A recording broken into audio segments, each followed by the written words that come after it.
Are you dealing with really frizzy, damaged, bleach hair like this? Unattainable, you don't know what to do with her? Well, keep on watching because I'm going to be showing you guys how I get my hair looking silky, smooth, and healthy with just these simple tips. Hey guys, welcome to my channel. On today's video, I'm going to be giving you guys tips and tricks on how I get my hair from looking dry, frizzy, and damaged to silky, smooth, and healthy looking hair. So if you're watching this, you're probably dealing with really frizzy, damaged, bleached hair like me. Last year, I decided to bleach my hair every 3 months. So now I'm just trying my best to have healthy hair. So we're just going to work with what we got. And these are tips that can help us at this moment right now. However damaged your hair is, it's going to help you. If you see my hair, it still has a little bit of frizz. I feel like it's just normal to have frizz, new incoming hair popping out, whatever, it's normal. I have really naturally thick and frizzy hair, so frizz for me is just really hard to get rid of. If you deal with frizz and damaged bleach hair like me, just keep on watching.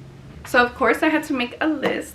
Miss Maestra, I'm Miss Teacher today. The first couple tips are gonna be regarding taking a shower. So when we shower, we are focused on one of the most important part of our hair growing journey, because if you have damaged hair, we want to take care of this, but we also want to take care of the hair that's growing, because honestly we want to kind of get rid of this hair little by little and have this new hair come in and replace it, right? So a really important thing is washing your scalp correctly. It kind of seems like common sense, but a lot of us are rushing throughout our days. We have something important the next day. If you have thick hair like me, our hair just takes forever to freaking dry. So a lot of us just wants to get through it, quickly wash our hair, and that's it. But washing your scalp is so important, because if you don't wash it correctly, then it can create buildup in your scalp, and buildup damages your hair that's growing, and you don't want that, because you don't want your new hair that's supposed to be healthy to be damaged already. I feel like some signs are if your hair is just not naturally that oily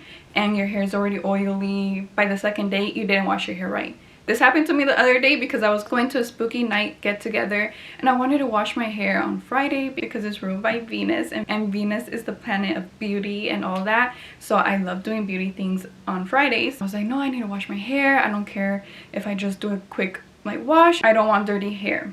I didn't wash my hair correctly, and the next day it was already oily. And I was like, what? And that's when I realized, oh, I didn't wash my hair correctly. So some advice I have for that and I've seen is double shampoo your hair. Not with so much shampoo, but maybe the first, just use the regular amount you use. The second time you shampoo your hair, use half of the amount you used last time, okay? And also start from the bottom, part your hair. You know when you go to salons and they do that little massage on your scalp? Do that. It feels good, but it also promotes hair growth. Okay, here's another very important tip that I myself forgot about until a couple days ago when I noticed my hair getting really dry, and that's rinsing or washing your hair with the coolest amount of water you can. Personally, I'm just a person that gets cold really easily, and especially since the weather is changing and it's getting really cold, I love showering with really hot water, and I just got used to it. My scalp got used to it. When I went to my friend who's a hairdresser, she was telling me, yeah, your hair feels really dry. Have you been washing your hair with really hot water? And I was like, oh, yes sir, I totally forgot. So if you really can, rinse your hair with cold water or just the coolest temperature you can handle. Now for the last tip, when you're taking a shower, dry your hair with the kindest motion you can. If you're doing this with a towel, oh, pobrecita your hair. I feel so bad for your hair. You're chopping that off, because when your hair is wet, it's at its most vulnerable state. I think a lot of us already know this. So remember to dry your hair like a newborn baby. She is vulnerable, she is weak. Be kind to your hair, please, after a shower especially. I don't want to see any of this. I don't want to see any of this. Even if you're in a hurry, stop. No, it's not worth it. Also, using a towel, that material is just too rough for your hair. So what I like to use is just a silk pillowcase, because they're pretty affordable. I have pillowcases that are just for my pillows, and then silk pillowcases that are specifically for my hair, and that's the most gentle material for your hair. But if you don't have silk anything at the moment, just use a soft t-shirt. That also works. Okay, so that's the last tip when washing our hair. Now, I don't know how many tips those were. I'm just gonna say it's one whole big tip. Okay, so tip number 2, hair trims every 3 months. I cannot stress this enough. 3 months if your hair is really damaged. I feel like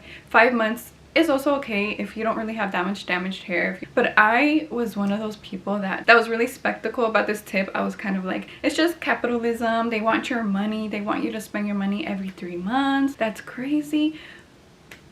that takes too much inches off of my hair. I love my long hair and I want to keep it like this. Not until I was filming and I saw this, I think it was this video that made me realize my hair was long, but it looked so choppy. It looked bald in some areas of my hair, and it's because I wouldn't get trims, because trims are supposed to get rid of split ends, and if we don't get rid of these split ends on time, then they rise up, and when they rise up, the hairs are thinner. One thick hair strand literally becomes two very thin hair strands, and that's what causes your hair to be uneven in some areas, since the hair becomes thinner in some areas. And that's just not the look we want. You can have really long hair, but if it's looking like you religiously don't cut your hair, mamacita. Not to bash those that religiously cut your hair, but you don't have to. Your hair just looks like that because you're stubborn and you want long hair, not because of a belief. So don't be stubborn and think you just want long hair, because you'll get long hair. Trust me, you'll get long patchy looking hair. We don't want that. I was once on that boat, but I am not anymore, and that's something you guys have to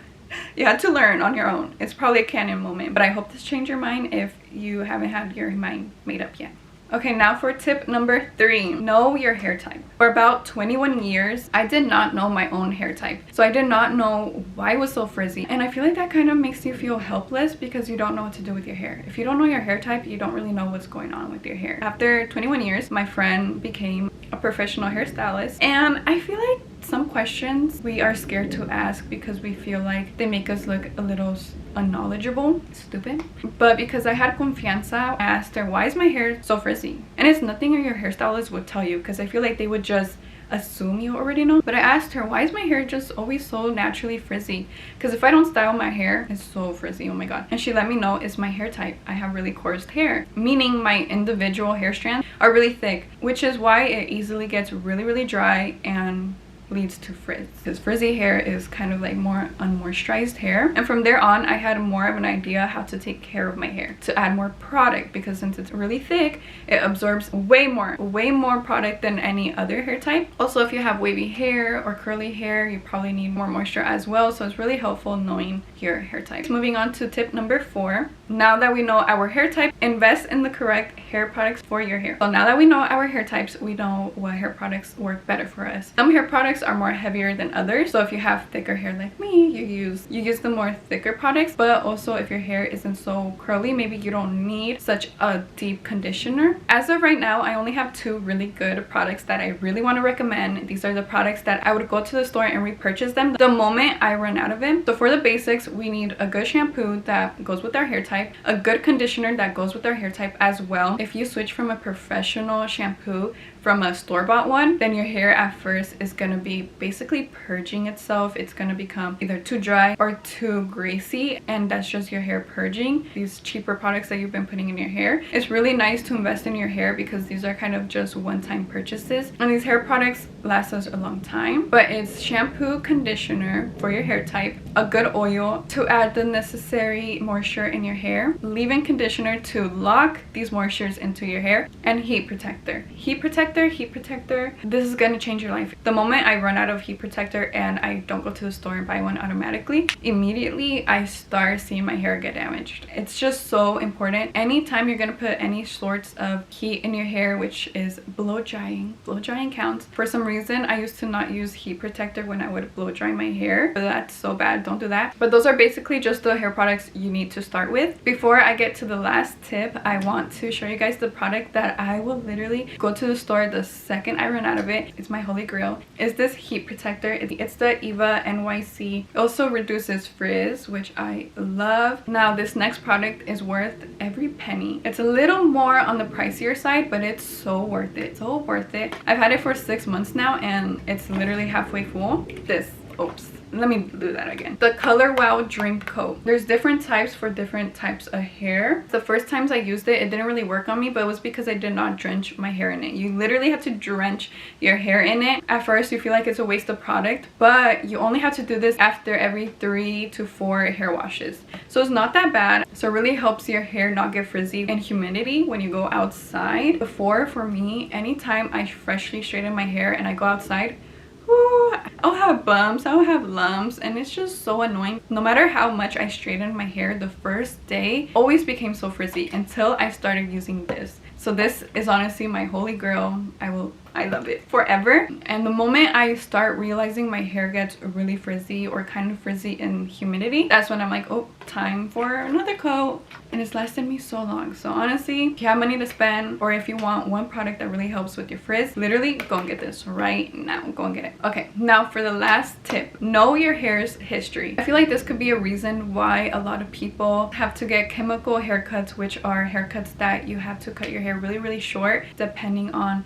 how much your hair has been burned off because of bleaching it. So it's so important to just keep a track of on how many times you bleach your hair, how many box dyes have you used. And that's why it's so important to tell your hairstylist, hey, this is what I've done to my hair, exactly everything you've done to your hair, because depending on what you've done to your hair is how they're going to treat your hair. If you don't remember what you've done to your hair and you just say, oh, I've only bleach dyed it one time, then they're gonna think, okay, her hair can probably handle this amount of bleaching. But if they don't know exactly what's going on with your hair, they're gonna leave it in there for a long time. And that's when you get your hair fried off, either by a professional or by yourself, because it's 3 a.m. and you want to bleach your hair again. So stop. This takes a lot of awareness and also discipline, because if you know you bleached your hair one too many times and you want to bleach it on a Tuesday night because you want some excitement or you're just bored, girl, it's not worth it. Your boredom is not worth an emotional roller coaster because your hair is falling off at 3 a.m. And honestly, when your hair starts falling off and you see your hair falling off, that's such an emotional event. If you want to stop bleaching your hair or dyeing it, I think the best way to go is just dyeing your hair your natural hair color. That's exactly what I had to do, because last year I spent all year bleaching my hair. After every 3 months, my hair was a different color. It was all like a full color, so every time my roots would grow in, I'd have to go and get them bleached, and that would dye my hair again. It was a lot for my hair, and I knew the last straw was after I got this keratin treatment. It helped my hair from frizziness for about 3 months. I can't wear my natural hair anymore because my curls, my waves are just not there. All this is straight. I think maybe the treatment is still not fully off of my hair. After that keratin treatment, I just knew, let me go back to my natural hair color. So the only thing I'm worried about is trims and getting my hair healthy again. And honestly, it's been so helpful. I feel my hair looks so healthy now. These are pictures of me straightening my hair. It looked so fried. It looked so fried, and now look at my hair.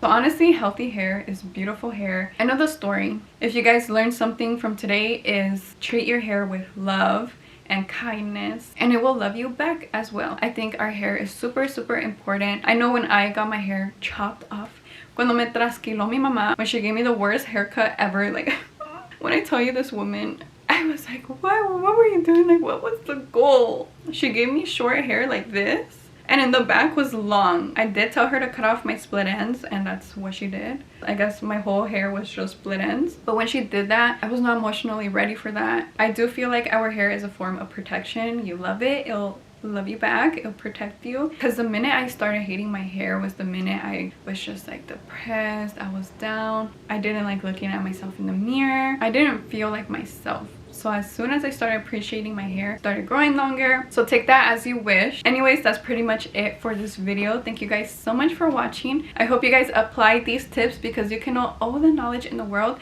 but if you don't apply it, there's no reason to know this. I hope you guys enjoy this video, so leave a like down below and comment something cute, nice, and subscribe. Bye!